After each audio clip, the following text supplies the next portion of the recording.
In 2 Corinthians chapter 6, Paul opens by saying, as God's partners, we beg you not to accept this marvelous gift of God's kindness and then ignore it. For God says, at just the right time I heard you on the day of salvation, I helped you.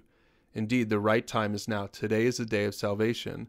And so Paul is appealing to the believers in Corinth to remember that the gift of God's kindness, the gift of salvation has been offered to them, that when they receive that and trust Jesus for salvation, that they shouldn't ignore that, but they should then continue on and live their lives to honor God. Remember, the church in Corinth had been very dysfunctional, and Paul is calling them to really truly follow God with all of their heart.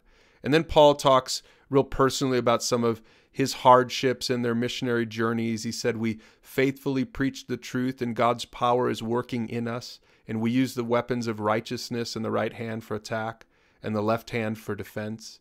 And so Paul is just saying, hey, we're out here, we're on the battlefield.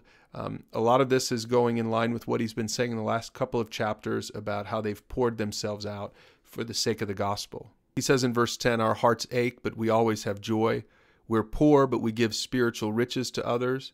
We own nothing, and yet we have everything. And so he's making a really personal appeal to the people in Corinth.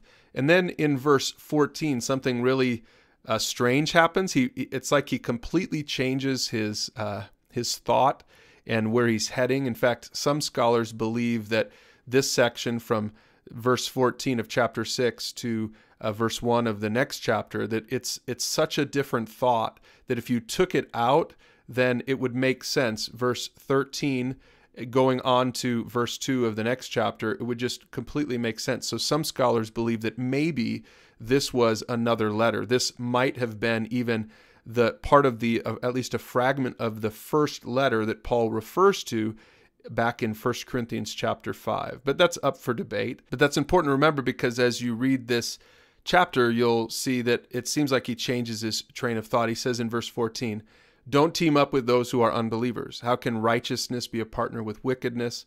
How can light live with darkness? What harmony can there be between Christ and the devil? How can a believer be a partner with an unbeliever?